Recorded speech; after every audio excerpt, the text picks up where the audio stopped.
Hey everyone, and welcome to There and Back Again. I'm Alistair Stevens. In this, our 70th session exploring Professor Tolkien's Middle-earth, we crown the King Elessar. Hey, it's the Return of the King, you guys. And then we begin to say a long series of farewells all the way from Minas Tirith to Rivendell. I said last week with rank hubris, with just nothing but pride in my voice, that we were going to cover the end of Chapter 5 of Book 6 of The Lord of the Rings, and then cover Chapter 6 and 7.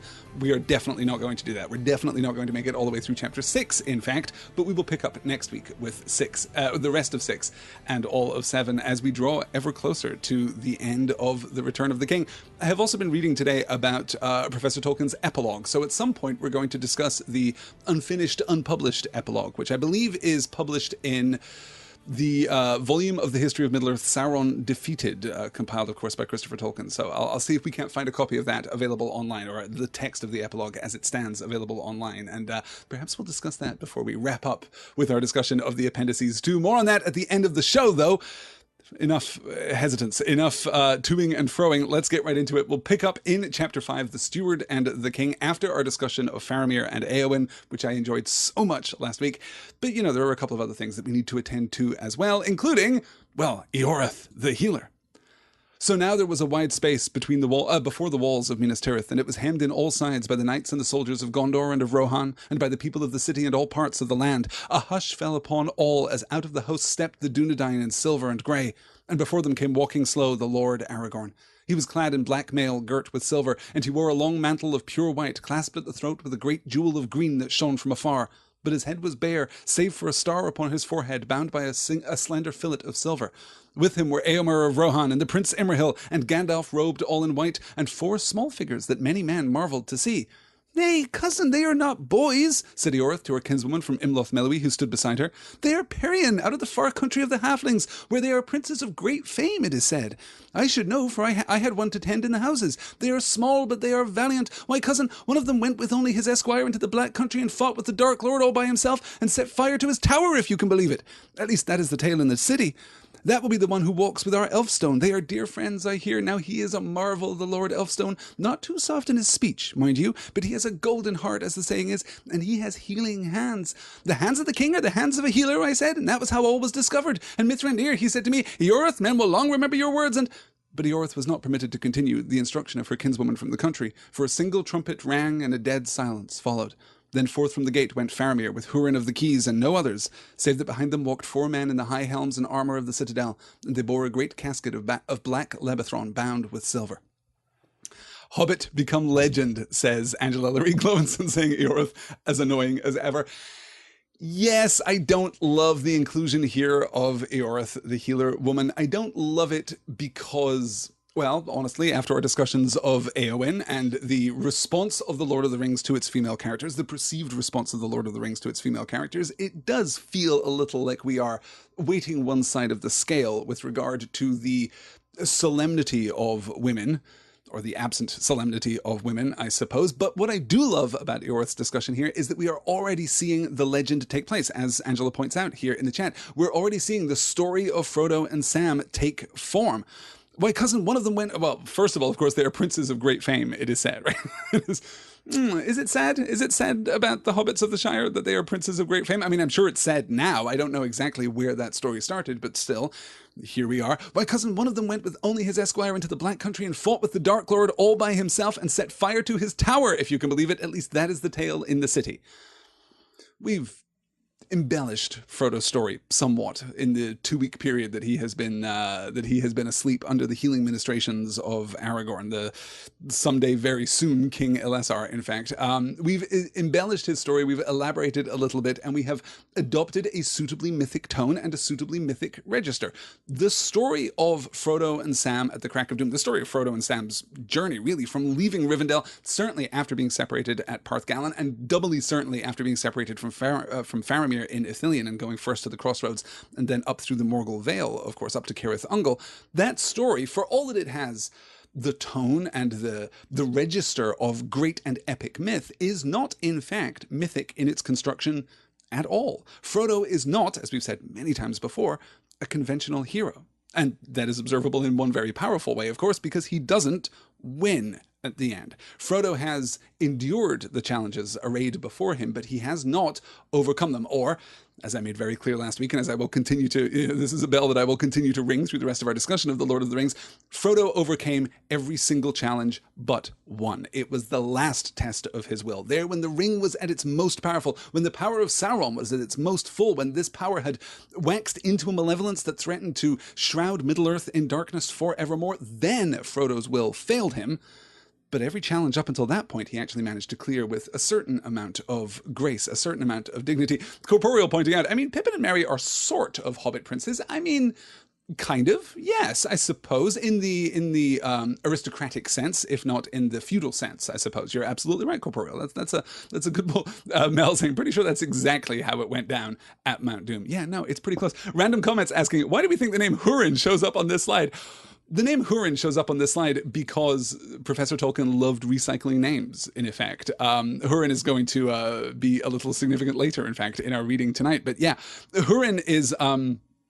actually, the Hurin Thalion, I suppose, is the greatest warrior of the First Age, right? The Children of Hurin is the story of Hurin and his children, including Turin Turambar, one of the most mythic, one of the most legendary figures in all of Tolkien's Legendarium. And here the name has been recycled once more. This is at least an example of in-universe recycling. It is unlikely that Professor Tolkien was ditching his old concept for a character named Hurin and just slapping that name on this. Not to take anything away from Hurin, you understand, in this passage, but to slap that very important name on a fairly inconsequential bystander.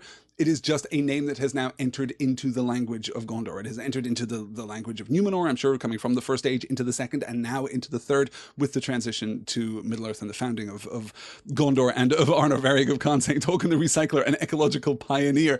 Yes, exactly that. Eve is saying it's a little like naming a son John. Yes, yes, I mean, yes, if we think first and foremost of the most mythic Johns of history, then yes, absolutely. That is the point of comparison. But it is the naming of a son after a mythic figure of yore. Yeah, Hurin, is a very, very powerful figure here.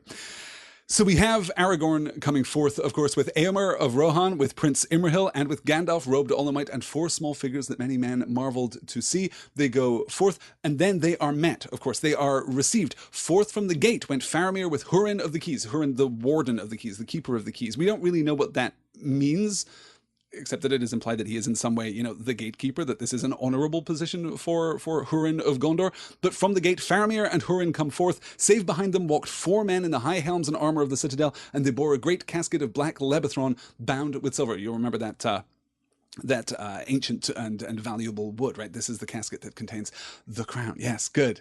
Excellent. Ryan saying Hurin equals Hagrid.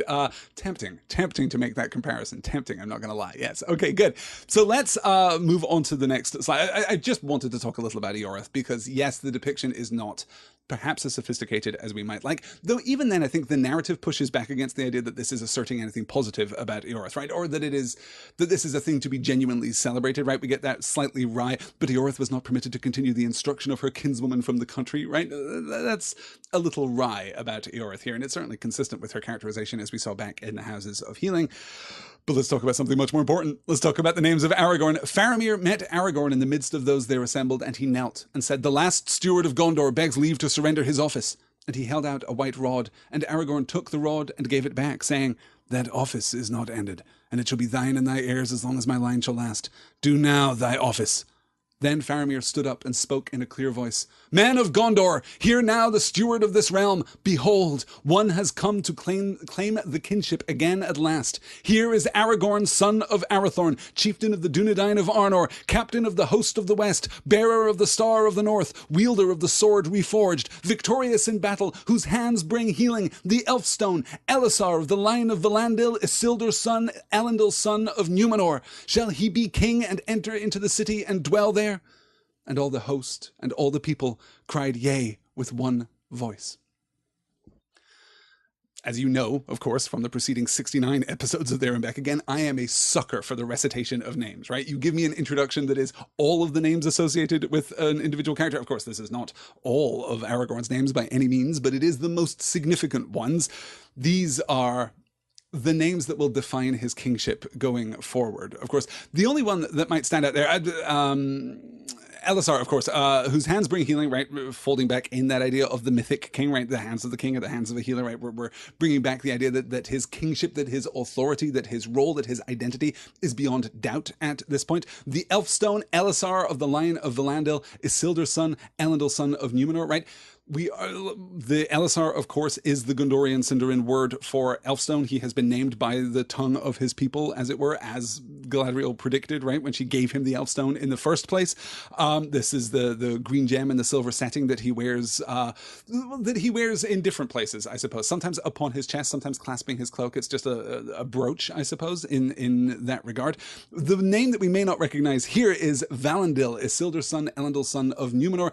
Valandil was the youngest of the four sons of Isildur. So young was he, in fact, that he had to stay at Rivendell during the Battle of the Last Alliance. He was still in Rivendell when Isildur cleaved from Sauron's hand the ring, when Elendil fell, when Isildur took the ring, and then was still at Rivendell when Isildur fell too. This is the direct line, or at least this is one half of the direct line that leads us to Aragorn in the first place. But we are codifying Aragorn's bloodline here, his right to the throne. It is incredibly powerful. We mustn't, though, also overlook this moment of fealty, I suppose, from Faramir. Faramir is in something of a delicate position here, and it would serve us well, I think, to pay close attention to it. Of course, last time we discussed Faramir's offer to Eowyn, right? I will wed the White Lady of Rohan, we will go into Ithilien, and we will make again a garden, right? That is his plan. He is going to go into Ithilien, that's going to be fantastic. As far as he knows, there isn't going to be a steward of Gondor. As far as he knows, that's actually it. He's finding himself out of work. This is, a very good, severance package, I suppose, but a severance package nonetheless. And here he is formally yielding up his authority even before the king is announced, even before he is recognizing Aragorn's right to rule, even before that right to rule is sanctioned by the people of Gondor and by the host of the West, the remnant of the host of the West that is here. The last steward of Gondor begs leave to surrender his office, and he held out a white rod, but Aragorn took the rod and gave it back. It's not that he refuses it. It's that he takes it because it is rightfully his, this rod, this scepter of office, right? He takes it because it is legally, rightfully his, and then he returns it. That office is not ended, he notes, right? The stewardship will continue in the service of the king. Now, the stewards, of course, don't necessarily only exist in the absence of a king. To be a steward is to be the guardian and the protector and the nurturer of this kingdom, and there is as much a role now for the steward as there ever was, despite the fact that the king, in fact, has returned. That office is not ended, and it shall be thine and thy heirs as long as my line shall last. Do now thy office, and you'll notice Aragorn's rhetorical level modulating upward there, right? He's back into these and thous again. He's back into formal declamatory language, I suppose. The office is not ended, and it shall be thine and thy heirs as long as my line shall last. Do now thy office. And we get the announcement of his names, and then the cry, and all the host and all the people cried yea with one voice. Let's get to the crowning itself. The return of the king. This is the slide. This is the moment. Then Aragorn took the crown and held it up and said, Et earelo endurena utulian, sinomi maravan arildin yerten ambar meta. And those were the words that Elendil spoke when he came out of the sea on the wings of the wind. Out of the great sea to Middle-earth I am come, in this place will I abide, and my heirs unto the ending of the world. Then, to the wonder of many, Aragorn did not put the crown upon his head, but gave it back to Faramir, and said, By the labour and valour of many have I come into my inheritance. In token of this, I would have the ring-bearer bring the crown to me, and let Mithrandir set it upon my head if he will, for he has been the mover of all that has been accomplished, and this is his victory. Then Frodo came forward, and took the crown from Faramir, and bore it to Gandalf, and Aragorn knelt, and Gandalf set the white crown upon his head, and said, Now come the days of the king, and may they be blessed while the thrones of the Valar endure. But when Aragorn arose, all that beheld him gazed in silence, for it seemed to them that he was revealed to them now for the first time, tall as the sea kings of old. He stood above all that were near. Ancient of days he seemed, and yet in the flower of manhood, and wisdom sat upon his brow, and strength and healing were in his hands, and a light was about him. And then Faramir cried, Behold the king! And in that moment all the trumpets were blown, and the King Elessar went forth and came to the barrier, and Hurin of the keys thrust it back. And amid the music of harp and viol and of flute, and the singing of clear voices, the king passed through the flower-laden streets, and came to the citadel, and entered in. And the banner of the tree and the stars was unfurled upon the topmost tower, and the reign of King Elessar began, of which many songs have told. In his time the city was made more fair than it had ever been, even in the days of its first glory. And it was filled with trees and with fountains, and its gates were wrought of mithril and steel, and its streets were paved with white marble, and the folk of the mountain laboured in it, and the folk of the wood rejoiced to come there, and all was healed and made good, and the houses were filled with men and women and the laughter of children, and no window was blind, nor any courtyard empty. And after the ending of the third age of the world into the new age, it preserved the memory and the glory of the years that were gone. Here it is. Seastar saying, now I'm picturing a little creature labeled wisdom sitting on Aragorn's forehead. Just wisdom. Like a little seal, perhaps. Not a seal as in the animal, though, hey, why not a seal as in the animal? But like a little emblem, right? A little coat of arms there. Yes, yes. Aragorn, putting aside his other roles here, notes Jackie, this is absolutely right. He is becoming the greatest incarnation of himself, but there are things that he is separating. We talked about this just a few weeks ago, in fact, where I raised the rhetorical question, hey, does Aragorn ever miss being Aragorn? Does Aragorn ever miss being Strider?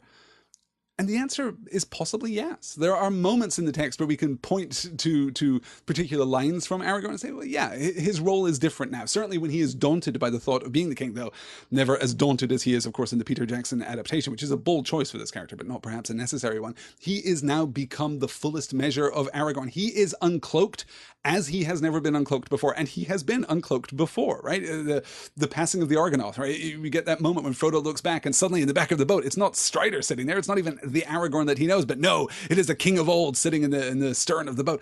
We've seen this kind of phenomenon happen before, but this is that phenomenon rendered in its most full and lavish detail.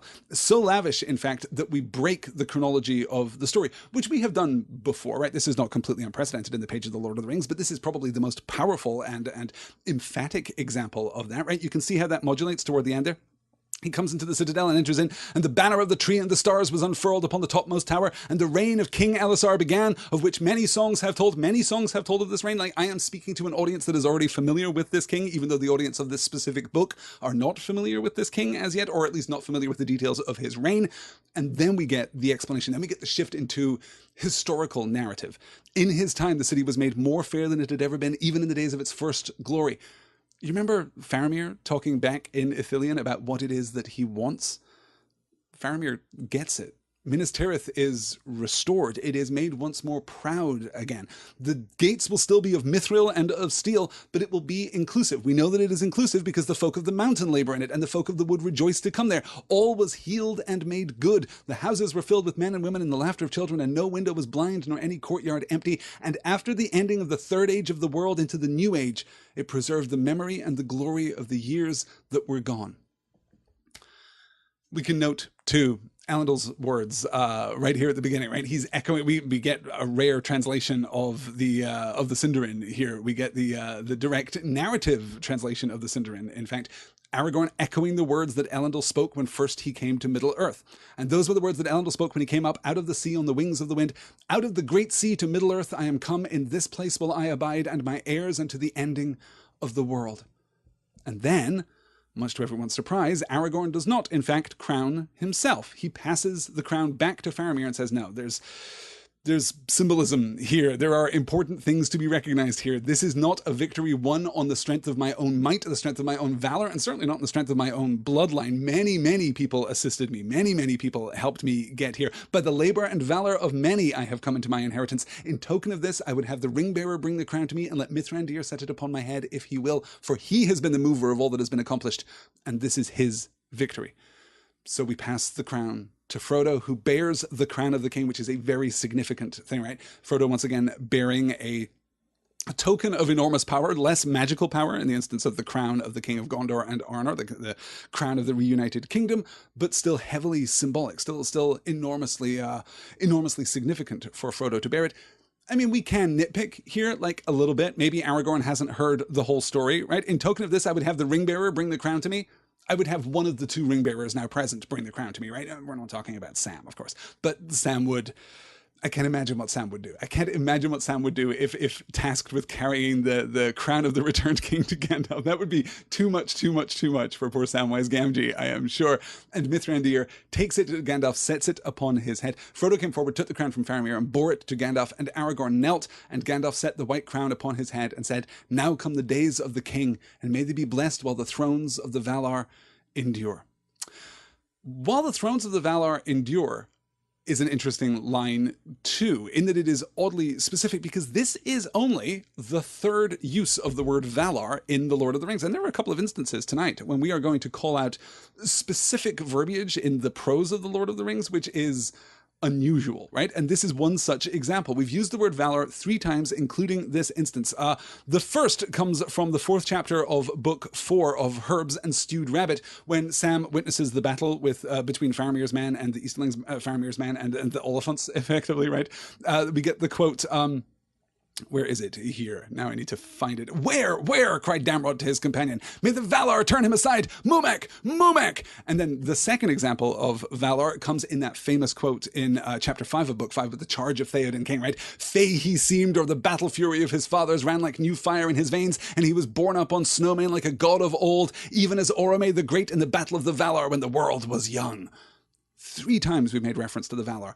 Once, almost incidentally, right? Damrod to his companion, shouting about the Mumeks, shouting about the coming foes there.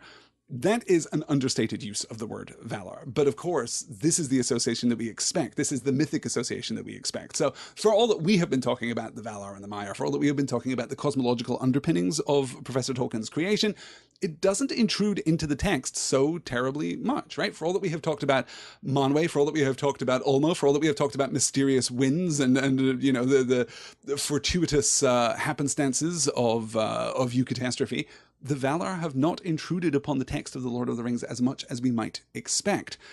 Though it is interesting that now come the days of the king, and may they be blessed while the thrones of the Valar endure. Well, the thrones of the Valar, as Gandalf is very well aware, will endure forever, right? There is, until literally the end times, the thrones of the Valar will endure. For as long as there is an Arda, for as long as there is a Middle-earth, the thrones of the Valar will endure.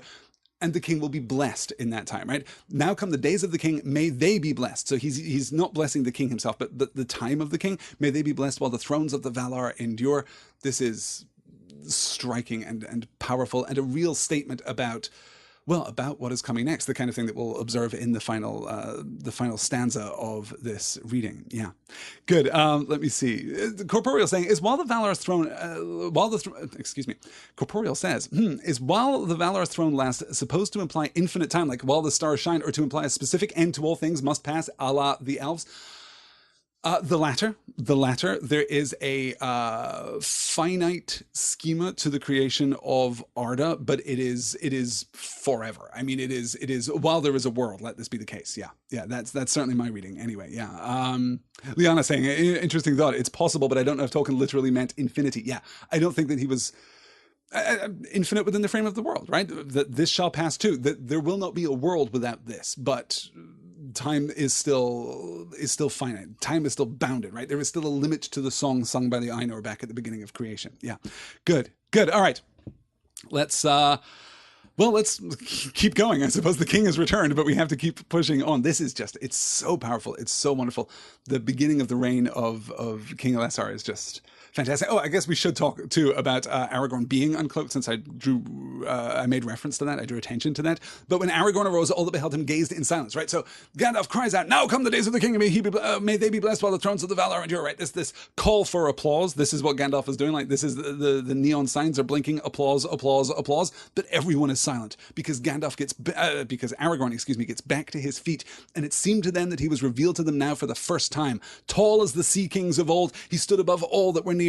Ancient of days he seemed, and yet in the flower of manhood, right? That opposition, very important. In the flower of manhood, in the fertile rush, right? There is still hope for new creation, but he also seems ancient. He is tying together the ancient days of Numenor and the coming of Elendil to Middle-earth, and the present and into the future. He's combining all of these different elements. Wisdom sat upon his brow, and strength and healing were in his hands, and a light was about him. Another instance of a character apparently spontaneously glowing, right? We've had this before, of course. We've had it with Gandalf. We had it just last week with Faramir and Eowyn standing on the battlements of Minas Tirith, looking out toward the I was going to say looking out toward the battle, but I guess looking out toward the site of the battle that was before coming down. That brilliant kiss that we discussed last time. Yeah, let me see here. Are we having some technical issues? Are there some technical issues happening here? Everything seems okay. Oh, no, I guess we are having some technical issues. I do apologize. If we can call out what those are in the chat room, I'll see if I can fix them. I might need to do a little bit of resetting. Okay, everything seems to be working out. Okay, good, good. Then I will continue onward. Here we go. 8 days later. So the glad days passed, and on the 8th day of May the riders of Rohan made ready and rode off by the north way, and with them went the sons of Elrond. All the road was lined with people to do them honour and praise them, from the gate of the city to the walls of the Pelennor. Then all others that dwelt afar went back to their homes rejoicing, but in the city there was labour of many willing hands to rebuild and renew and remove all the scars of war and the memory of the darkness. The hobbits still remained in Minas Tirith, with Legolas and Gimli, for Aragorn was loath for the fellowship to be dissolved. At last all such things must end, he said. But I would have you wait a little while longer, for the end of the deeds that you have shared in has not yet come. A day draws near that I have looked for in all the years of my manhood, and when it comes I would have my friends beside me. But of that day he would say no more. In those days the companions of the ring dwelt together in a fair house with Gandalf, and they went to and fro as they wished. And Frodo said to Gandalf, "Do you know what this day is that Aragorn speaks of? For we are happy here, and I don't wish to go, but the days are running away, and Bilbo is waiting, and the Shire is my home." "As for Bilbo," said Gandalf, "he is waiting for the same day, and he knows what keeps you. And as for the passing of the days, it is now only May, and high summer is not yet in, and though all things may seem changed, as if an age of the world has gone by, yet to the trees and the grass it is less than a year that you set out." "Pippin," said Frodo, "didn't you say Gandalf was less close than of old? He was weary of his labours then, I think. Now he is recovering." And Gandalf said, "Many folk like to know beforehand what is to be set on the table, but those who have laboured to prepare the feast like to keep their secret, for wonder makes the words of praise louder, and Aragorn himself waits for a sign." So something still is coming. We may be inclined toward speculation at this point, reading the book for the first time, but we don't know for sure, and it is clearly being obfuscated here by Aragorn, who doesn't speak of it, and Gandalf too, who clearly knows what it is. He recognizes that Aragorn is waiting for a sign of something, that something is hopefully coming, and that Aragorn is, as it says, loath to dissolve the fellowship before then. He doesn't want to send his friends away. He wants his friends here for whatever big day is coming here in the first week of May, a week out from Aragorn's coronation, which takes place, by the way, on the 1st of May in the year 3019 of the Third Age. So 7 days, I suppose. On the 8th day of May, the riders of Rohan made ready. Everyone is leaving. Everyone is going off. The sons of Elrond are going up to Edoras too, though we'll see a little more of them later in tonight's reading. Oh, the road was lined with people to do them honor and praise them, from the gate of the city to the walls of the Pelennor. But then it's back to work. In the city there was the labor of many willing hands to rebuild and to renew and to remove all the scars of war and the memory of the darkness, right? We're already building toward that vision of Minas Tirith that was presented to us at the end of the last slide. Minas Tirith is going to become this great and glorious thing. It is going to become once more Minas Anor, right? It is going to become the true capital of Gondor, of Arnor, of the United Kingdom, of North and South. But we have to work on that. We have to build toward that. We have to heal the scars of war and the memory of the darkness. And Aragorn being a little coy, right? Of that day he would say no more. In those days the companions of the ring dwelt together in a fair house with Gandalf, and they went to and fro as they wished. So this is Frodo and Sam, Merry and Pippin, presumably Gimli and Legolas too, and Gandalf, all just like crashing. They have like the Minas Tirith Airbnb, and they're just like hanging out, smoking some pipe weed, probably drinking some good ale, just like having a hell of a time, talking about their stories, talking about their adventures, just a little vacation after all that they have endured. But there is still this pressure on Frodo to return, right?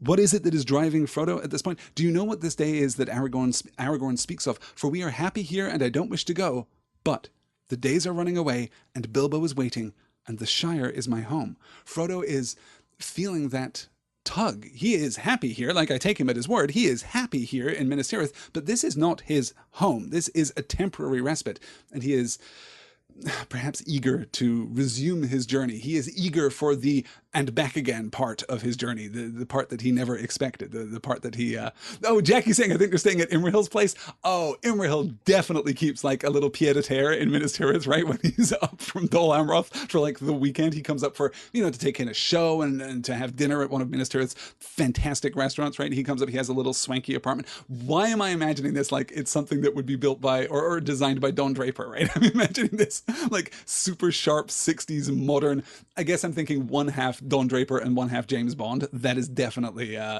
Prince Imrahil's pad in Minas Tirith. But yes, that absolutely right, Jackie. That is now canon. That is where the company is staying at this point.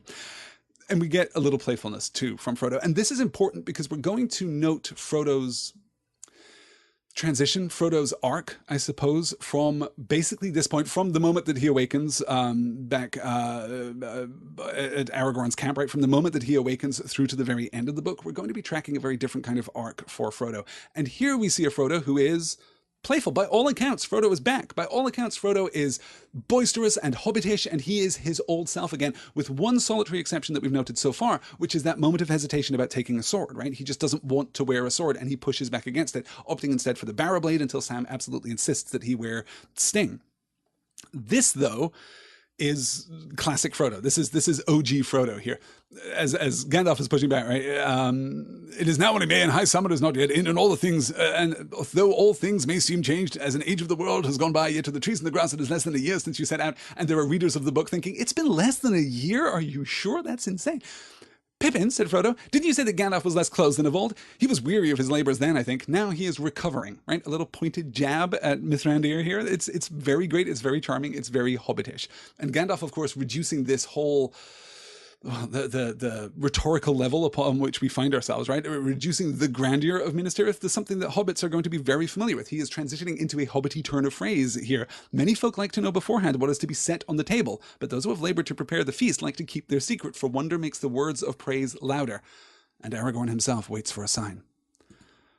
Aragorn, well, you know what? Let's push on. In fact, let's move on to the next slide, and then we'll talk a little more about Aragorn. Yeah, Gretchen saying, well, he seems so playful. Frodo sounds so tired, a little less bouncy than he was at the beginning of the story. Absolutely right. Yeah, we're going to track that all the way through this, and then of course, what is that? The 6th of October, the day that they cross the Ford of Bruinen, exactly a year after Frodo suffers his wound at Weathertop. Right, a year has gone by, and that is when he begins to feel the sting of the Morgul blade. We're not quite there yet, but yes, it's Liana saying, I'm still reading the Fellowship of the Ring to my wife, and we haven't even left the Shire yet. His tone is so different from this. The tone of Frodo or the tone of the entire book? Because in both instances, I'm inclined to say yes, it's very, very different. It super is. The tone of Frodo, but yes, both confirms Liana. Yeah, no, it is. Frodo has been changed more completely than anyone else. It is a testament to the strength of Samwise Gamgee that he has barely been changed at all. It is a testament to the strength of Merry and Pippin that they have been changed in the ways that they have been changed. It is a sadness. It is a grief, I suppose, that Frodo has been altered to this degree. But yeah, he is covering it up still. He is still trying to be, and is sincerely being somewhat hobbitish. We're going to see again, hopefully, that transition when we get to Rivendell at the end of tonight's reading. If we get to Rivendell at the end of tonight's reading. Ever the optimist, that's me. So Gandalf takes Aragorn out of the Citadel. He takes him out of Minas Tirith. He takes him up onto Medolluin, in fact, up onto the mountain behind Minas Tirith. And they go looking, they go walking, they just converse for a while. And there they find something very, very important. There they find, well, something very surprising.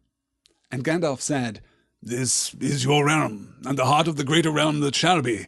The third age of the world is ended, and the new age is begun. But it is your task to order its beginning, and to preserve what may be preserved. For though much has been saved, much must now pass away, and the power of the three rings also is ended. And all the lands that you see, and those that lie round them, shall be the dwellings of men. For the time comes of the dominion of men, and the elder kindred shall fade or depart." "I know it well, dear friend," said Aragorn, "but I would still have your counsel." "Not for long now," said Gandalf. "The third age was my age. I was the enemy of Sauron, and my work is finished. I shall go soon. The burden must now lie upon you and your kindred." "But I shall die," said Aragorn. "For I am a mortal man, and though being what I am and of the race of West unmingled, I shall have life far longer than other men, yet it is but of a little while. And when those who are now in the wombs of women are born and have grown old, I too shall grow old. And who then shall govern Gondor? And who shall look to this city, and those who look to the city as to their queen, if my desire be not granted? The tree in the court of the fountain is still withered and barren. What shall I say of a sign that it will ever be otherwise?" "Turn your face from the green world, and look where all seems barren and cold," says Gandalf. Then Aragorn turned, and there was a stony slope behind him running down from the skirts of the snow, and as he looked he was aware that alone there in the waste a growing thing stood. And he climbed to it, and saw that out of the very edge of the snow there sprang a sapling tree no more than 3 foot high. Already it had put forth young leaves, long and shapely, dark above and silver beneath, and upon its slender crown it bore one small cluster of flowers, whose white petals shone like the sunlit snow. Then Aragorn cried, "Yea! Utiviennes, excuse me, yeah, that's a tough Sindarin word there. Then Aragorn cried, "Yea, Utiviennes, I have found it. Lo, here is a scion of the eldest of trees, but how comes it here? For it is not itself yet 7 years old." And Gandalf, coming, looked at it and said, "Verily, this is a sapling of the line of Nimloth the Fair, and that was a seedling of Galathilion, and that a fruit of Telperion of many names, eldest of trees. Who shall say how it comes here in this appointed hour? But this is an ancient hollow, and ere the kings failed or the tree withered in the court, a fruit must have been set here. For it is said that though the fruit of the tree comes sometimes to ripeness, for the fruit of the tree comes seldom to ripeness, yet the life within may lie sleeping through many long years, and none can foretell the time in which it will awake. Remember this. For if ever a fruit ripens, it should be planted, lest the line die out in the world. Here it is lain, hidden on the mountain, even as the race of Elendil lay hidden in the wastes of the north. Yet the line of Nimloth is far older than your line, King Elessar." So, Aragorn wrestling with the future, Aragorn wrestling with his own mortality, wrestling with the thing which he is striving to build, and wrestling, of course, ultimately with the symbol. The tree, the dead tree in the courtyard of the citadel that has endured now for 1,000 years, the dead tree that has stood for 1,000 years, but this echo of Galathinian and of Telperion beyond, of Nimloth the Fair, the tree is of Gondor. The tree is the thing which connects Gondor, besides the blood of the people. The tree is the thing which connects Gondor back to Numenor and to closer kinship with the elves. And we'll be thinking about kinship with the elves. It's no coincidence here that Gandalf chooses the words elder kindred, right? For the time comes that the dominion of men and the elder kindred shall fade or depart. And now's as good a time as any to talk about the Fourth Age. I mentioned in last week's reading, hey, this is the first session of the Fourth Age. And a couple of people emailed me and said, this isn't the first session of the Fourth Age, right? And I'm like, yeah, okay. Technically, the Fourth Age doesn't start for another 2 years, in fact. The Fourth Age begins with the departure from Middle-earth of the 3 elven rings of power. More on that later in this reading. But as Gandalf here says, the Third Age of the world is ended and the New Age is begun. We're a little soft on what exactly the Fourth Age is and where exactly we draw that line. Historians in the future will mark the passing of the 3 rings from Middle-earth, but historians in the present, the historians here in where are we? The beginning of June 3019, I suppose, at this point. Historians right now are like, oh no, this is definitely the Fourth Age, right? Look around you, Dominion of Man, like right here. This is it. The elder kindred shall fade or depart. This is where we are right now. So the line is a little soft, but for my money, I'm inclined to view the beginning of the Fourth Age, the end of the Third Age, as the fall of Sauron. That seems to be appropriate, particularly in Gondor, as the Gondorians now use that to mark the beginning of their new year, right? That is going to be the constant beginning of a new cycle for Gondor, is the memory of the fall of Sauron there. So Aragorn says, "I know it well, dear friend, but I would still have your counsel." And Gandalf is very honest. "Not for long now. The Third Age was my age. I was the enemy of Sauron, and my work is finished. I shall go soon. The burden must lie upon you and your kindred." And Aragorn is concerned, "For I am a mortal man, and though being what I am and of the race of the West unmingled, I shall have a life far longer than other men, yet it is but a little while," right? He's recognizing, no, I'm going to live like a long time by the standards of everyone who's not Numenorian, right? The blood of the West unmingled, by the way, recognizes the fact that, I wrote this down because this is an odd bit of, I guess I didn't write this down. I meant to write this down. Maybe some of you can remember in the chat. I don't remember. I'm terrible with like genealogies, like a terrible hobbit I would make, because I just can't keep family trees straight for the life of me. But there is a point back in Aragorn's past when he unifies the 2 branches of the Numenorian line here in Middle-earth, right? Where there is the husband of Arnor in the north, the descendants of Arnor, and the wife of Gondor in the south. I'm afraid that those names have escaped me. Perhaps I wrote it down further in my notes, and I'll come across it in like 25 minutes and say, oh, those are their names. So he is of the race of the West unmingled. He'll have a longer life, but when those who are now in the wombs of women are born and have grown old, I too shall grow old, and who then shall govern Gondor? And those who look to the city as to the queen of my desire be not granted. Aragorn will die at the age of 210 in the year 120 of the Fourth Age. So basically 120 years from now, depending on like 122 years from now, if you're being very, very technical about it, but roughly 120 years from now at the age of 210. that is going to be the end of Aragorn's life. Luckily, it will not be the end of Minas Arnor. It will not be the end of the reunited kingdom of North and South. It will be the passing of the torch on to a new generation. Aragorn's line is not going to die out here in the way that we fear the line of the White Tree is going to die out. Now let's recap the White Tree a little bit. So the first White Tree of Gondor comes from, so all the way back on Numenor during the Second Age, right? As Ar-Pharazôn is launching his campaign against Valinor, everything's going terrible. Sauron is large and in charge on the island of Numenor in his fair-seeming guise. Like the night before Numenor is sunk, Isildur steals the fruit of the tree Nimloth the Fair, the White Tree of Numenor, and he carries it to Middle Earth. Right in the year 2 of the Third Age, so right after the founding of Gondor, Isildur plants that tree in Minas Anor. That tree is, of course, destroyed when Sauron's forces take Minas Anor. Then he plants another sapling, another version of this tree, I suppose, another instance of this tree. He plants another one in Minas Tirith, which lasts all the way through until 1636, when the Great Plague hits Gondor and kills the tree. A new one is planted in 1640 of the Third Age, which dies in 2872 with the death of the ruling steward Belicthor II, and that's it. 2872 to 3019, that tree has been dead. It has just stood there. That's the dead tree at the courtyard of the citadel there. And now we found another one. And Gandalf's very clear here. Well, this is a special place. The fruit was taken. The fruit can wait. Here it was taken away, sequestered away in a high place where the snows are. It was sequestered away, and now it has come to life. The connection here of the White Tree and Aragorn is symbolic and beautiful, but it is more than that. It is more than just a symbol of Aragorn. It is something else, and that is because the White Tree of Numenor was given to Numenor. Nimloth the Fair was given to Numenor by the elves as a token of, well, not just alliance, but of kinship, right? The elves recognize that is one of the aspects of the White Tree, is that it is a symbol of connection and of alliance and of kinship and of unification almost between men and elves. This is why it is so important. This is why he cries out in this joyous manner, "Yea, Utivienies," which is Gondorian, actually not Gondorian Sindarin, just Sindarin for "I have found it." Right, that is his. Here it is. I found it. I totally found this sapling on my own with no help whatsoever. This is the good. Liana saying I want to tattoo it as actual silver in the ink so it shines whenever light hits it. Right, we're talking about the White Tree. Yeah, I'm fully planning on getting the White Tree tattooed on my body, says Liana.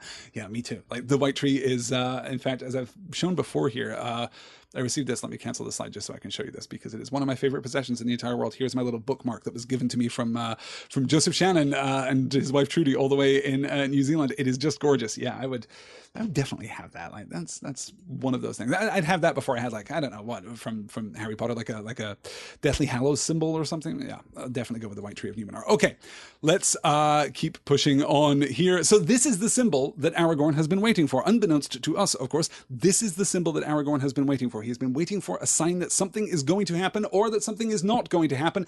But hey, what could this sign, this restoration of the White Tree in the courtyard of the citadel of Minas Tirith, this symbol of unification and of kinship between men and elves, what could this possibly represent? Upon the very eve of midsummer, when the sky was blue as sapphire and white stars opened in the east, but the west was still golden, and the air was cool and fragrant, the riders came down the north way to the gates of Minas Tirith. First rode Elrohir and Eladon with a banner of silver, and then came Glorfindel and Eristor and all the household of Rivendell, and after that came the Lady Galadriel and Celeborn, Lord of Lothlorien, riding upon white steeds, and with them many fair folk of their land, grey-cloaked with white gems in their hair, and last came Master Elrond, mighty among elves and men, bearing the sceptre of Annúminas, and beside him upon a grey palfrey rode Arwen his daughter, even star of her people. And Frodo, when he saw her come glimmering in the evening, with stars on her brow and a sweet fragrance about her, was moved with great wonder, and he said to Gandalf, "At last I understand why we have waited. This is the ending.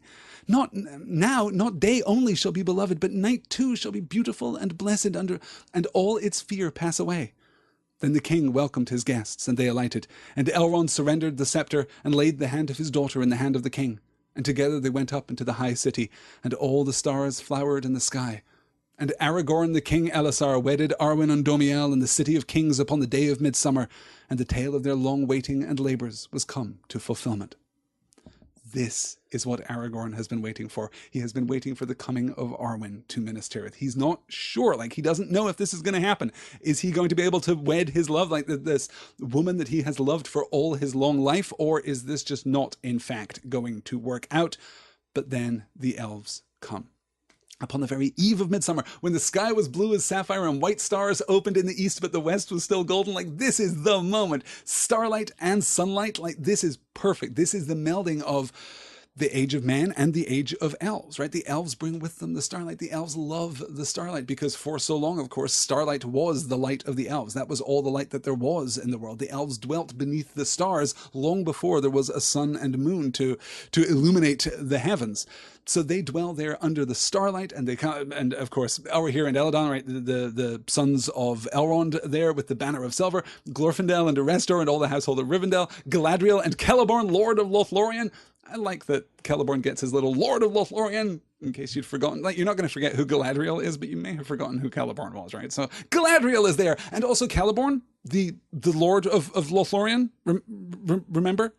Yeah, so he was there too. It's great. It's riding upon white steeds, and with the many fair folk of their land, grey cloaked with white gems in their hair, and last Master Elrond, mighty among elves and men, bearing the scepter of Annúminas. And beside him upon a grey palfrey rode Arwen, his daughter, Evenstar of her people. That is, of course, Undomiel is Evenstar, right? She is the twilight of her people. She is the last elf to be born into Middle-earth. She is the most beautiful since Luthien Tinuviel herself, right? She is, and of course the what great grandchild, I think great in 3 orders, grandchild of Beren and Luthien there too. Annúminas there, the scepter of Annúminas is the scepter of the capital city of the kings of Arnor, right? So when Arnor was a real kingdom up in the north before it was shattered, before it fell, Annúminas was the capital city. So the scepter of Annúminas is the token of the rule of the north as well as the rule of the south. Aragorn, inheriting from both sides of the line of Númenor here in Middle-earth, is the inheritor of both thrones and is going to reunite them for the first time into this combined kingdom. Annúminas, of course, we can actually do some pretty sophisticated etymology here just from reading the book, right? We've learned enough Sindarin now just from reading the book that we can actually make a pretty educated guess, because we've seen Annún before, of course, right? Like Henneth Annún, we've seen this construction before. So Annún meaning the sunset, meaning representatively, symbolically the west, and of course Minas. Yeah, we've heard that word quite a lot. Of course, Annúminas is the Tower of the West, which up there in the northwest of Middle-earth makes a lot of sense. All of the tokens of the city of Arnor, all of the tokens of the royal line of Númenor, in fact, of Arnor and Gondor, both are held for safekeeping in Rivendell after the line of kings die out, including like the shards of Narsil and so on and so forth. And this is our conclusion. This is what everyone has been waiting for, as Frodo observes. At last I understand why we have waited. One incidental little beat there. And Frodo, when he saw her come glimmering in the evening with stars on her brow and a sweet fragrance about her, was moved with great wonder. He was moved with great wonder and thought, smells like elves. Just to echo his Uncle Bilbo there. At last I understand why we have waited. This is the ending. Now, not only... excuse me, I'm tripping over the syntax of this gorgeous sentence. Now not day only shall be beloved, but night too shall be beautiful and blessed, and all its fear pass away. This is restoration. This is unity. This is the holistic healing of Middle-earth. It's now... Aragorn is here, and the sun is awesome, and the high summer here in Minas Tirith, in Minas Anor, in Gondor is fantastic. This is beautiful to behold. But the shadow tainted the darkness. The shadow tainted darkness itself, not just the darkness of night, but all darkness. The shadow, the influence of Sauron, took its root in dark places. But now we've cast out that evil so completely that we need not be afraid of the darkness. Now, like the elves, we can also be joyous at night. We can be joyous under the starlit sky. We are healing and uniting both riven and divided halves of the world of experience, the world of mortal experience here in Middle-earth. They are restored once more. Then the king welcomed his guests and they alighted. Elrond surrendered the scepter, passing the scepter up to Aragorn as a symbol of his kingship, of course, laid the hand of his daughter in the hand of the king, and together they went up into the high city, and all the stars flowered in the sky. And then we modulate still higher, right? And Aragorn the King Elessar wedded Arwen and Dumiel in the city of the kings upon the day of midsummer, and the tale of their long waiting and labours was come to fulfilment. And that is the end of the Return of the King, in effect, right? The king is now as completely returned as the king can possibly be. Yeah. Oh, On Johnson's asking here, how about elf-scented air freshener? Very good. Khan saying, my fabric softeners are elven scent. I almost misread that as elvenescent, which I also quite like, right? Like, what do you, if there is like a sparkling coruscation around elves, or if elven wine is just, carbonated, if it's carbonated, because you carbonate wine, that's definitely what you do, right? Just plug that bottle of wine into the soda stream and just go nuts before you drink it. If elven wine is fizzy, then it is elvenescent. Is that the joke that I took 5 minutes of your time to get to?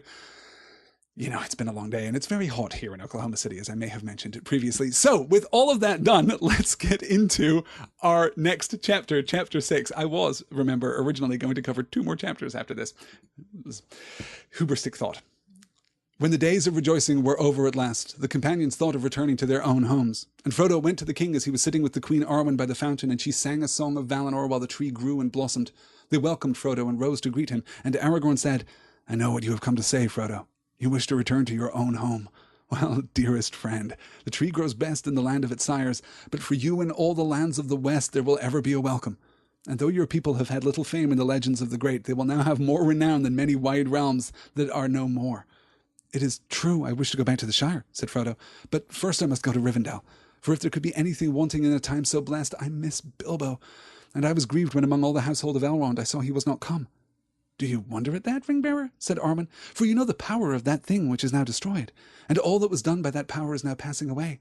But your kinsman possessed this thing longer than you. He is ancient in years now, according to his kind, and he awaits you, for he will not again make any long journey save one." "Then I beg leave to depart soon," said Frodo. "In 7 days we will go," said Aragorn, "for we shall ride with you on the road even as far as the country of Rohan. In 3 days now Eomer will return hither to bear Theoden back to rest in the Mark, and we shall ride with him to honour the fallen. But now, before you go, I will confirm the words that Faramir spoke to you, and you are made free forever in the realm of Gondor, and all your companions likewise. And if there were any gifts that I could give you to match your deeds, you would have them. But whatever you desire you shall take with you, and you shall ride in honour and arrayed as princes of the land." But the Queen Arwen said, "A gift I will give you, for I am the daughter of Elrond. I shall not go with him now when he departs to the havens, for mine is the choice of Luthien, and as she, so have I chosen, both the sweet and the bitter. But in my stead you shall go, Ringbearer, when the time comes, if you then desire it. If your hurts grieve you still, and if the memory of your burden is heavy, then you may pass into the west, until all your wounds and weariness are healed. But wear this now in memory of Elfstone and Evenstar, with whom your life has been woven."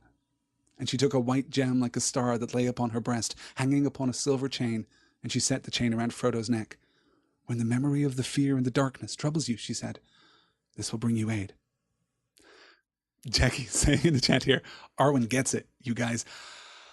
Arwen gets it 100%. Arwen is ahead of the game here, ahead of Aragorn, ahead even of Frodo, ahead even of the narrative. We don't yet have a sense that Frodo's healing will be incomplete. This is, in many ways, the first confirmation that Frodo's healing is going to be incomplete, that he is always going to bear this wound, that he is always going to bear this weight. And even as Aragorn is talking in the highest order there, right? Okay, first we must note, Aragorn formalizing Faramir's words to Frodo and to Sam back in Ithilien, right? When Faramir gives them the freedom of Gondor for a year and a day, knowing that if he goes back and tells Denethor that he has done this, not only has he betrayed his task as captain of the guard here, but that he has absolutely infuriated his father, right? That would have gone very badly for Faramir had Denethor not had even worse things to worry about at the time. But it was still formally done. It was still properly done and legally done. And now Aragorn, King Elessar, grants Frodo the freedom of Gondor in perpetuity. That is it. It is done now, right? But now before you go, I will confirm the words that Faramir spoke to you, and you are made free forever in the realm of Gondor, and all your companions likewise. And if there were any gifts that I could give you that I could give to match with your deeds, you should have them. But whatever you desire, you shall take with you, and you shall ride in honor and array as princes of the land. Like you're amazing, Frodo, right? My dearest friend, my dearest friend. This is so intimate and also so grand, and Aragorn is such a great king. But that's not where Frodo is. And crucially, that's not where Arwen is. And this is very soft, and it is very subtle. It absolutely befits the even star of her people, right? Because there is here the quiet tragedy of elvendom in Middle-earth. A gift I will give you, for I am the daughter of Elrond. I shall not go with him now when he departs to the havens, for mine is the choice of Luthien. All elves, as we were discussing with Legolas so recently, all elves are going to depart, right? As Gandalf just said, this is the dominion of man. It's the age of man. The elder kin, they're done. They're gone. They're leaving Middle-earth. It might take a while. Like, it might take a few hundred years for the last elves to find their way west, but they will. This is the passing of the elves into the west now. It is going to stick. That is going to be it for elvendom in Middle-earth. But not Arwen. She is not going to leave Aragorn. She is making the choice of Luthien, of her great-great-grandmother. Great-grandmother. I'm not thinking two greats. I'm thinking two greats on that. Great-great-grandmother. Arwen is making the choice to become mortal, right? That's what she means when she says both the sweet and the bitter. She is becoming mortal now. She is going to die as mortal men die in the realm of Middle-earth. She is not going to depart into the west, but hey, there's a spot on the ship with her name on it, and she is passing that on to Frodo. But in my stead, you shall go, Ringbearer, when the time comes, if you then desire it. If your hurts grieve you still and the memory of your burden is heavy, then you may pass into the west until all your wounds and weariness are healed.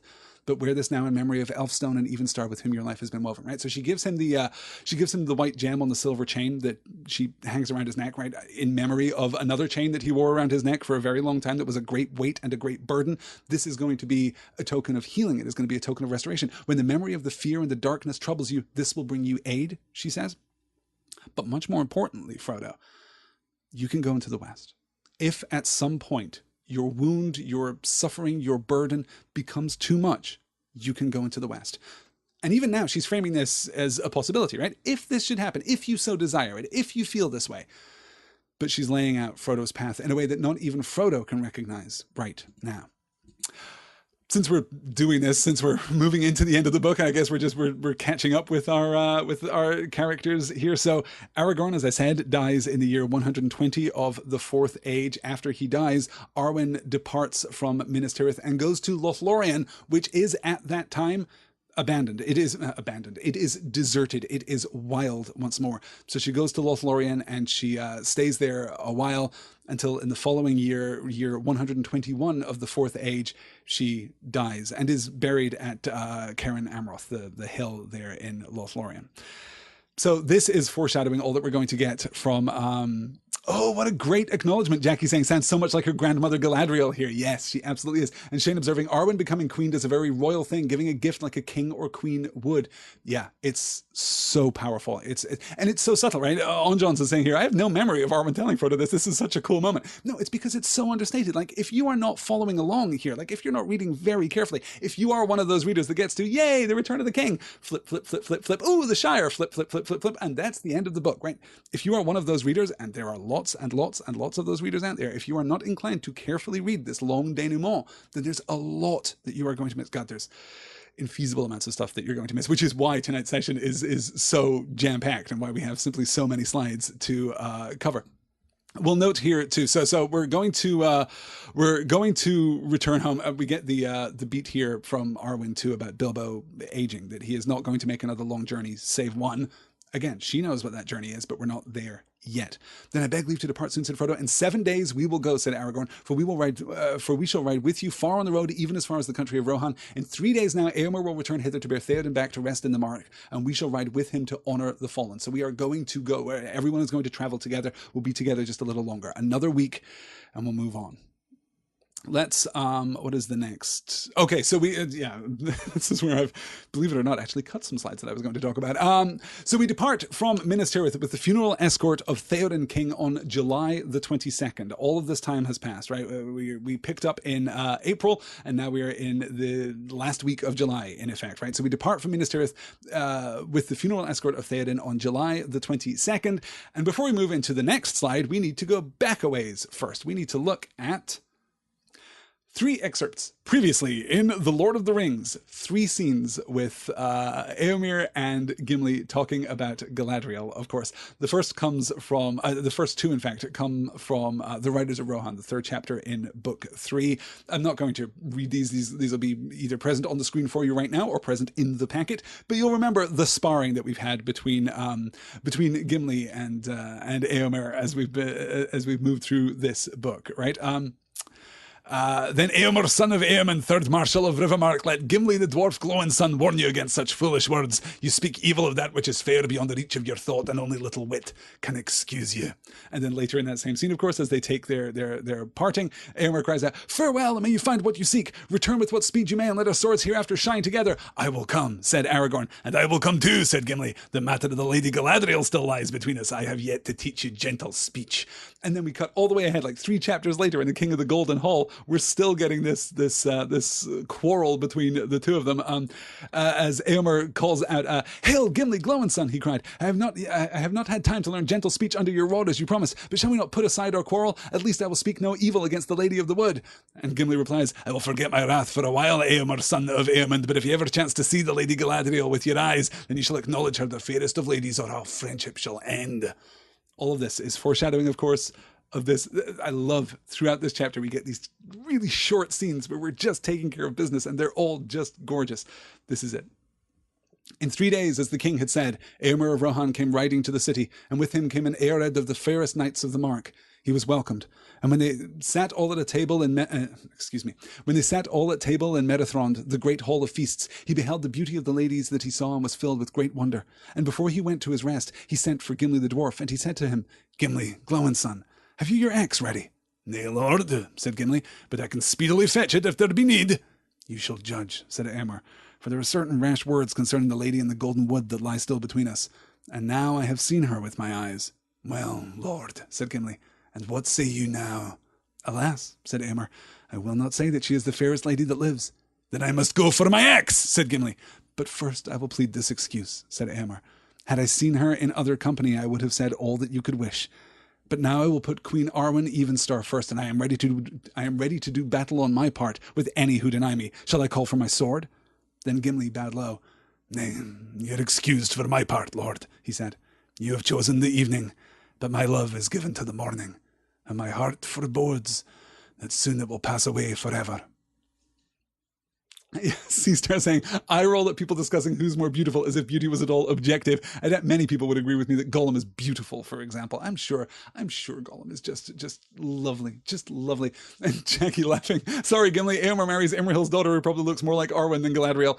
Yeah, probably much more. What I love about this turn is the way that, and this is common in this part of the book, we will get a scene of banter, right? We will just get our characters talking to each other, and then we will cap it with a turn toward the mythic, a turn toward the profound, I suppose. As we get here, right? We're just bantering. We've had this long-running subplot about Éomer and Gimli and Gimli's loyalty to and love for Galadriel. And I want to be super clear here, like, this is not a romantic love. This is not the love of a man for a woman. This is a love, the love of a subject for a queen, right? Gimli has beheld Galadriel in her fullest measure, and her beauty is not a question of like attractiveness. Hey, isn't Galadriel, like on hotornot.com, you get the 2 pictures, one of Galadriel and one of Arwen, and like, which one do you pick? That is not the challenge that is before us here. When he's talking about her beauty, he's not just meaning her physical beauty, he's talking about all that is Galadriel, right? He's talking about his queen, and Éomer also, like, almost literally talking about his queen. As we said last time, Rohan, of course, not a subordinate kingdom of Gondor, not a principality of Gondor in the way that Ithilien is going to be something of a principality of Gondor, or in the way that Dol Amroth is something of a principality of Gondor, right? Rohan is separate. Rohan is a kingdom unto itself, but Arwen is kind of still Éomer's queen here at this point. But much more importantly, we get this pivot at the end. Then Gimli bowed low. Nay, you are excused for my part, Lord, he said. You have chosen the evening, but my love is given to the morning, and my heart forebodes that soon it will pass away forever. That Galadriel is the Lady of Light, right? That's one of her many, many names. And Arwen, as we've discussed, is the Even Star. She is the twilight of her people. There are beginnings and there are endings. There is birth, if you like, and there is death. But also, I suppose, right, as Jackie just pointed out, of course, Galadriel is the mother of Celebrian, who is the mother of Arwen. So Galadriel is, we don't measure this stuff quite the same way in elven circumstances, of course, because they just live for so long. But Galadriel is Arwen's grandmother. So she is, in a sense, the morning. By implication, therefore, Celebrian would be like the noon, right? Celebrian is the noon sun. And then Arwen will be the twilight. There's a balance there that is very pleasing there. Yeah. Let's keep on going here. We'll get to Theoden's song. This is just lovely. So we ride back all the way to Edoras, and this is where we end up. Then the riders of the king's house upon white horses rode round about the barrow and sang together a song of Theoden, Thengel's son, that Gleowine his minstrel made, and he made no other song after.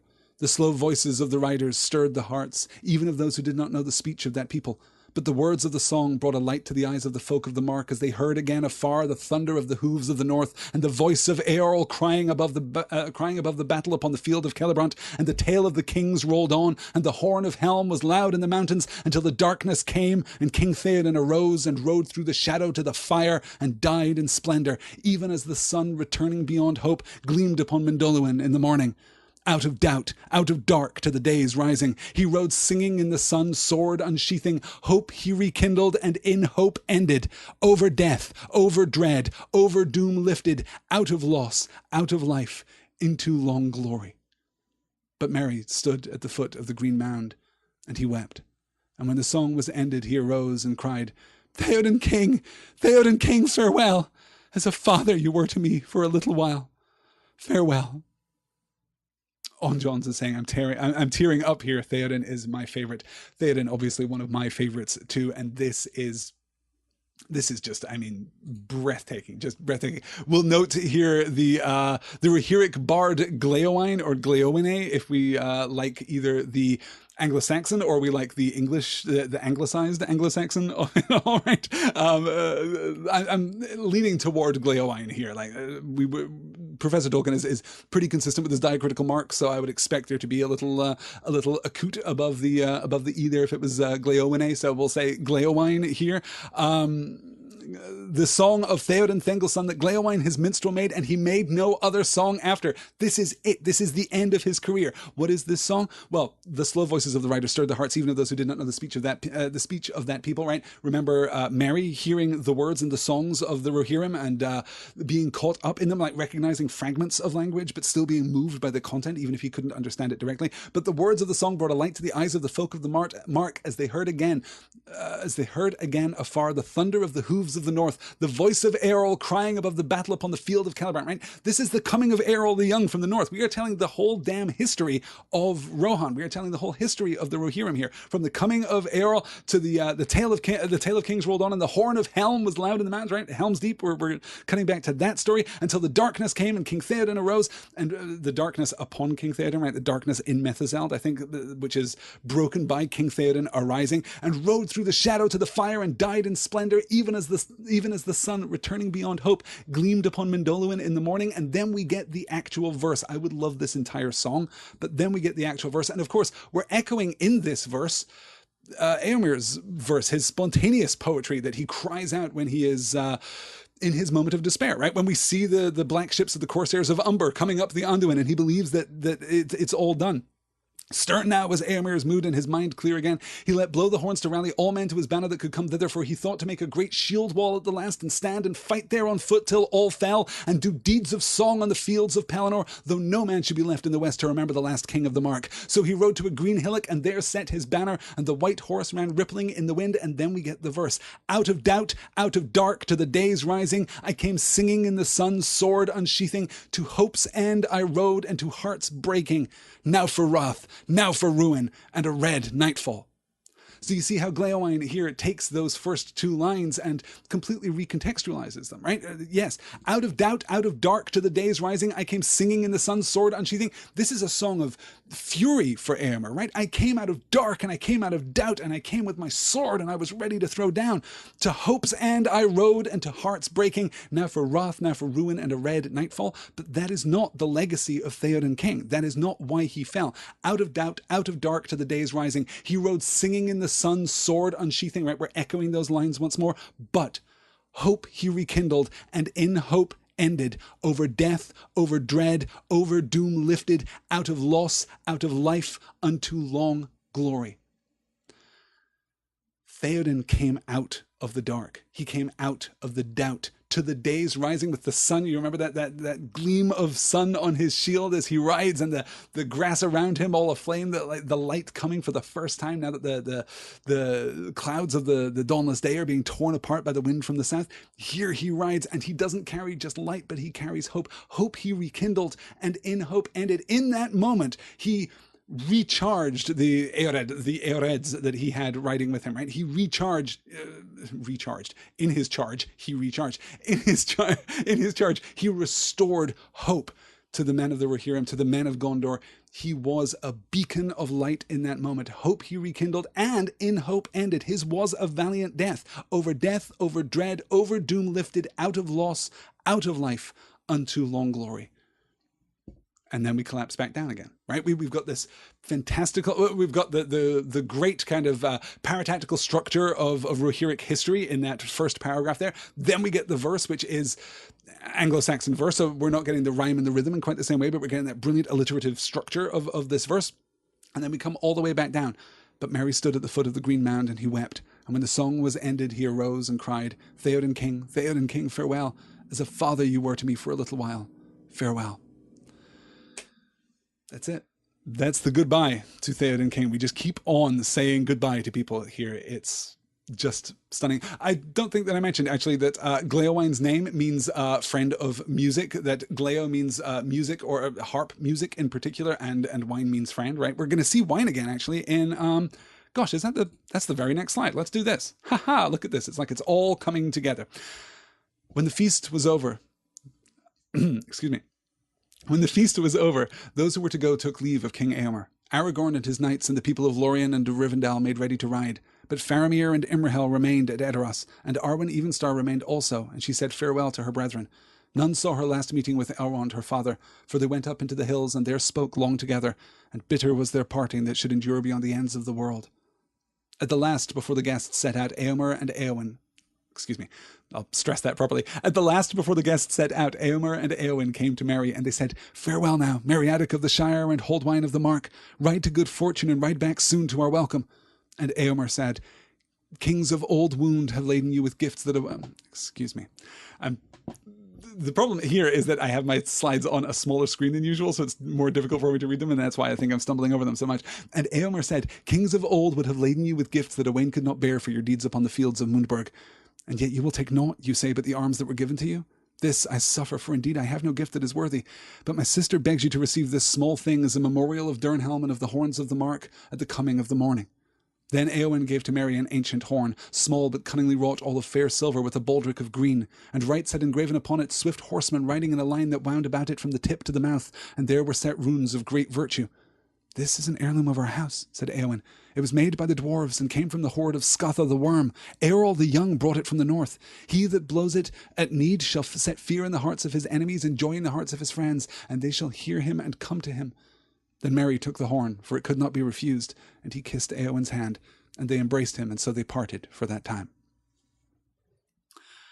So, another parting here, and note to whom we are saying farewell in this moment, you guys. Faramir, Imrahil, Arwen, all passing out of our narrative. That's it. We are done. That is a series wrap for Faramir and for Prince Imrahil of Dol Amroth, a favorite of many readers, I feel, here in this journey through the Lord of the Rings. And Arwen Evenstar too.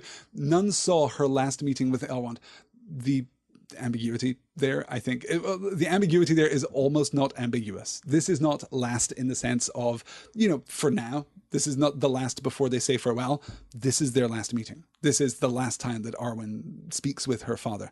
None saw her last meeting with Elrond, her father, for they went up into the hills and there spoke long together, and bitter was their parting that should endure beyond the ends of the world. This is a final farewell between Elrond and Arwen. And at the last before the guests set out, Eomer and Eowyn came to Merry, and they said, "Farewell now, Meriadoc of the Shire, and Holdwine of the Mark." Holdwine of the Mark here, another name for Merry, because God knows he could use a couple of those. Faithful and loyal friend, right? Wine, the same root as we saw previously. Holdwine of the Mark, faithful friend, loyal friend. Ride to good fortune and ride back soon with our welcome. And Eomer wants to give him a gift, indeed, right? But Merry has already turned him down. And yet you will take naught, you say, but the arms that were given to you. This I suffer, this I endure, this I tolerate, this I understand. For indeed I have no gift that is worthy, but my sister begs you to receive this small thing as a memorial of Durnhelm and of the horns of the Mark at the coming of the morning. It's just gorgeous. It's just genuinely lovely. Yeah. Scatha here too. This is an heirloom of our house. It was made by the dwarves and came from the hoard of Scatha the Worm. We don't actually know that much about Scatha the Worm. Scatha is Anglo-Saxon, meaning like basically meaning like a bad guy, meaning like a rogue or a ruffian, a thief, like a murderer, an assassin even. That is what the Anglo-Saxon word Scatha means. But we don't actually know that much about him, unfortunately. Though obviously he was slain and the horn was taken prior to the coming of Eorl the Young to Rohan. Yeah. Let me see here as I scroll back. I'm just struggling here to keep up with the chat tonight. Yes. Good. All right. I think we're up here. Oh no, random comments is having trouble. My battery died and now my internet is fighting me. I will not yield. Oh well, it's an excuse to listen again later. Yeah, I see it. And Liana is recommending, let me see here as I scroll back to find the recommendation itself.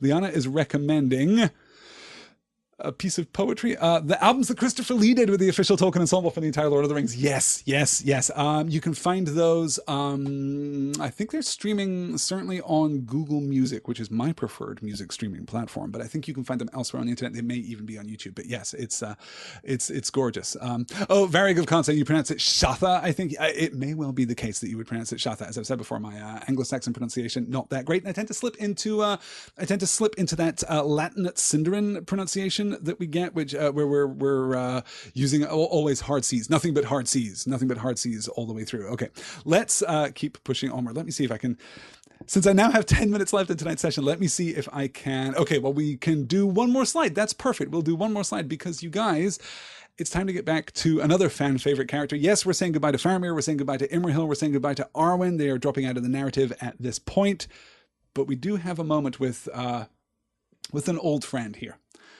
For a while the travellers sat where once the old gates of Isengard had stood, and there were now 2 tall trees like sentinels at the beginning of a green-bordered path that ran toward Orthanc, and they looked in wonder at the work that had been done, but no living thing could they see far or near. But presently they heard a voice calling, "Hum, hum, hum, hum," and there came Treebeard striding down the path to greet them, with Quickbeam at his side. "Welcome to the Treegarth of Orthanc," he said. "I knew that you were coming, but I was at work up the valley. There is much still to be done. But you have not been idle either away in the south and the east, I hear, and all that I hear is good, very good." Then Treebeard praised all their deeds, of which he seemed to have full knowledge, and at last he stopped and looked long at Gandalf. "Well, come now," he said. "You have proved mightiest, and all your labours have gone well. Where now would you be going, and why do you come here?" "To see how your work goes, my friend," said Gandalf, "and to thank you for your aid in all that has been achieved." Well, that is fair enough," said Treebeard. "For to be sure, Ents have played their part, and not only in dealing with that accursed tree-slayer that dwelt here, for there was a great inrush of those Borarum, those evil-eyed, black-handed, bow-legged, flint-hearted, claw-fingered, foul-bellied, bloodthirsty Moramaite Sinkahonda. Well, since you are hasty folk and their full name is as long as years of torment, those vermin of orcs. And they came over the river and down from the north, and all round the wood of Lorelin Doranan, which they could not get into, thanks to the great ones who are here. He bowed to the Lord and Lady of Lorien. And these same foul creatures were more than surprised to meet us out on the wold, for they had not heard of us before, though that might be said also of better folk. And not many will remember us, for not many escaped us alive, and the river had most of those. But it was well for you. If they had not met us, then the king of the grassland would not have ridden far, and if he had, there would have been no home to return to. We knew it well, said Aragorn, and never shall it be forgotten in Minas Tirith or in Edoras. Never is too long a word, even for me, said Treebeard. Not while your kingdoms last, you mean, but they will have to last long indeed, to seem long to the Ents. The Return of Treebeard, you guys. The Return of Treebeard, and my last opportunity to say the word Burarum, which I'm just going to use now all the time. I think I'm just going to have to adopt that into my regular lexicon because it is just so effective. Here we see, it's almost not worth talking about because we talked about it so thoroughly back in the Two Towers, but here we see that great Entish formulation, right? There was such a great inrush of those Burarum, those evil-eyed, black-handed, bow-legged, flint-hearted, claw-fingered, foul-bellied, bloodthirsty, Morama Ite Sinka Honda Hum. Morama Ite Sinka Honda. This is Quenya. It means black-handed and flint-hearted, right? So he's slipping out of his Westron speech, his common speech here into Quenya. So agitated is he. But then you see him regulate himself. Well, since you are a hasty folk and your full name is as long as years of torment, those vermin of orcs. And here we see that they have, of course, been busy protecting the lands of Rohan from the incursion of the orcs. It's a really great sequence. And Aragorn, of course, again, right? Another turn toward the tragic, another turn toward the profound, another turn toward the beautifully sad, I suppose, right? To kind of speaking to that Tolkienian sense of beautiful, transcendent sadness and grief. He's making the case. Treebeard is making the case. Look, we did our thing. You guys have no idea, but we really took care of some business up here, and it's a good thing that we did. Or the king of the grassland, right? Your Theoden king, like he wouldn't have got far. Or I guess Eomer. In fact, actually, by that point, Eomer would not have got far at this point. And if he had gone far, he wouldn't have had anything to come home to. We took care of business here. And Aragorn, we know it well, said Aragorn, and never shall it be forgotten in Minas Tirith or in Edoras. And even then, we just can't let him have this moment. We just can't let any idea of permanence stand here. The world is changing, as Treebeard is going to comment in a moment. There is something in the air and in the water and in the earth itself. The world is changing. Never is too long a word even for me, said Treebeard. Not while your kingdoms last, you mean, but they will have to last long indeed to seem long to Ents. It's just a different perspective. Yeah, only to Treebeard could Aragorn seem naive, says Jackie here in the chat. Yes, exactly right.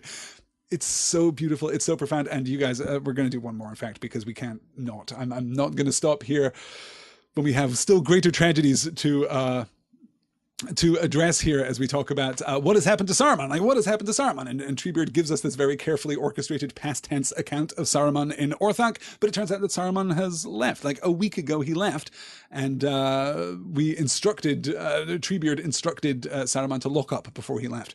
You may be right, said Gandalf, but the snake had still one tooth left, I think. He had the poison of his voice, and I guess that he persuaded you, even you, Treebeard, knowing the soft spot in your heart. Well, he is gone, and there is no more to be said. But the Tower of Orthanc now goes back to the king to whom it belongs, though maybe he will not need it. That will be seen later, said Aragorn. But I will give to Ents all this valley to do with as they will, so long as they keep a watch upon Orthanc and see that none enter it without my leave. It is locked, said Treebeard. I made Saruman lock it and give me the keys. Quickbeam has them. Quickbeam bowed like a tree bending in the wind and handed to Aragorn 2 great black keys of intricate shape, joined by a ring of steel. Now I thank you once more, said Aragorn, and I bid you farewell. May your forest grow again in peace. When this valley is filled, there is room and to spare west of the mountains where once you walked long ago. Treebeard's face became sad. Forests may grow, he said. Woods may spread, but not Ents. There are no Entings. Yet maybe there is now more hope in your search, said Aragorn. Lands will lie open to you eastward that have long been closed. But Treebeard shook his head and said, It is far to go, and there are too many men there in these days. But I am forgetting my manners. Will you stay here and rest a while? And maybe there are some that would be pleased to pass through Fangorn Forest, and so shorten their road home. He looked at Celeborn and Galadriel, but all save Legolas said that they would now take their leave and depart either south or west. Come, Gimli, said Legolas. Now by Fangorn's leave I will visit the deep places of the Entwood, and see such trees as are nowhere else to be found in Middle-earth. You shall come with me and keep your word, and thus we will journey on together to our own lands in Mirkwood and beyond. To this Gimli agreed, though with no great delight, it seemed. Here then at last comes the ending of the Fellowship of the Ring, said Aragorn. Yet I hope that ere long you will return to my land with the help you promised. We will come, if our lords allow it, said Gimli. Well, farewell, my hobbits. You should come safe to your own homes now, and I will not be kept awake for fear of your peril. We will send word when we may, and some of us may yet meet at times, but I fear that we shall not be gathered together ever again. Nikki saying, Inner Gimli, yay, trees. Well, yes, though, of course, Gimli is just making good on his pact, right? Because they went into the caves at Helm's Deep. When we were journeying west from Edoras en route to Isengard, Legolas and Gimli made some time to go visit the glittering caves. And true enough, like only Gimli had language to describe them. Legolas even acknowledges the fact that this is the only time that a dwarf has bested an elf when it comes to the language of beauty, right? This is absolutely true. So this is the reciprocal arrangement here, is that they'll go into Fangorn together. And this is it. This is the departure. Okay, before we get to the departure of Legolas and Gimli, before we get to the end of the Fellowship, here, Entwives. We still don't know where the Entwives are, and there are still no more Entings.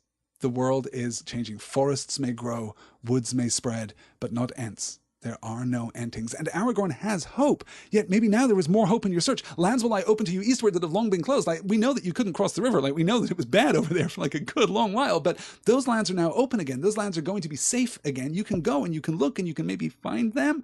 But Treebeard shook his head and said, It is far to go, and there are too many men there in these days. Too many men. It's the dominion of man. It's the fourth age. The rise of man is now dominion, though, right? The spreading forth of humanity across the face of Middle-earth, across the face of Arda, is now inevitable, and it is going to make no space. It is going to drive out all that is not humanity, right? This is true of the elves, of the dwarves, ultimately too, of course, of the hobbits, of the Ents. It is the passing of a time. Yeah. Jackie's noting here that Aragorn and Gandalf enter the tower in unfinished tales. I believe that is correct. Yes. And here we go. End of the Fellowship, says Random Comments. This is it. This is the only time in the prose of the Lord of the Rings itself that we use the phrase, the Fellowship of the Ring. This is the only time that it shows up. No one says the term, the Fellowship of the Ring, in the actual chapter titles and such like, obviously the title of the first volume, the title of the first book of this volume, but nowhere else in the prose is it actually used. We use Fellowship and we use the Company of the Ring, but we never conflate those two terms. Here then at last comes the ending of the Fellowship of the Ring. Yet I hope ere long you will return to my land with the help you promised. We will come if our own lords allow it, said Gimli. Well, farewell, my hobbits. You should come safe to your own homes now, and I shall not be kept awake for fear of your peril. We will send word when we may, and some of us may yet meet at times, but I fear that we shall not all be gathered together ever again. And indeed they're not. Indeed, this is the end of the Fellowship. Since we're talking about endings, since we talked about Aragorn, since we talked about Arwen, let's talk about Legolas and Gimli. Legolas and Gimli basically go off to their own domains. They hang out for a good long while. They spend some time in the Mirkwood. They spend some time in Lothlorien. They spend some time, obviously, in Fangorn Forest. And then they spend some time at Minas Tirith. They spend some time in Gondor. Legolas actually leads a community of elves, which sets up shop, as he foreshadowed in last week's reading. He leads a community of elves down to Minas Tirith, where they live for a time. But 150 years from now, in the same year that Aragorn dies, the year before Arwen dies, Legolas builds a ship in Ithilien. He builds a grey ship in Ithilien and sets sail down the Anduin and into the sea and travels into the west. But he does not go alone, because he takes with him Gimli, son of Glóin, the only dwarf ever to travel into the west, the only dwarf ever to behold Valinor, I suppose, right? Like, he's the only one who gets to do it. It's amazing. It's beautiful. It's heartbreaking. It's a story for another time. Legolas endures for another 150 years until the lure of the song is too much. And it is, of course, no coincidence at all that it is the year that Aragorn dies that Legolas decides to leave behind Middle-earth forever. Yeah, it's just lovely. Yeah. Good. The caves at Helm's Deep too, I think, says Jackie. Yeah, we've already done the. We visited the caves at Helm's Deep on our way out to Orthanc. But yeah, I mean, they just road trip, like road trip buddies, Legolas and Gimli road trip buddies. I mean, that would be a great road trip movie. In fact, I would love to see that. Yeah. Nikki asking, why was Gimli given permission? Because of his role in the Aid of Middle Earth. So many others were turned away. That is a really great question. That is like a really great like. What does Manwë think when Gimli shows up? Like if you remember like the story of Eärendil, right? We'll have some more opportunity to talk about this when we talk about the Silmarillion, even when we talk about the appendices of the Lord of the Rings, actually. But yeah, it is beyond unprecedented for Gimli to show up. Like, it's one thing for Frodo to show up. Minor spoilers for what happens to Frodo. It's one thing for Frodo and Bilbo to show up. But for Gimli to show up, yeah. Fealty to Galadriel, I think, is what it is. It's love for Legolas, yes, and that different kind of love for Galadriel. That is what gets Gimli through the doors, I think. But yeah, it's pretty great. It's really quite beautiful. Are we talking to... Shane is saying Alistair is giving us the what happened to them part of the 80s, 90s movies where the characters are high-fiving and walking off fade to black. Yeah, no, this is all of the little captions that come up at the end of the movie, right? Legolas and Gimli palled around Middle-earth for 150 years, then built his ship and sailed into the west. Ha ha! Yeah, no, that's it. We're talking about the Elder Scrolls for some reason here in the chat, which I will try and fight the urge to do because I love the Elder Scrolls games, and we'll take pretty much any opportunity to talk about the lore of those games. At some point, we will get the opportunity to do it. Yeah. No, Jackie's saying, I don't think there were any strict restrictions against other races. No, I don't think that there were, but it's about purity, I suppose. Or purity sounds awfully judgmental of poor Gimli, if nothing else, and not entirely right.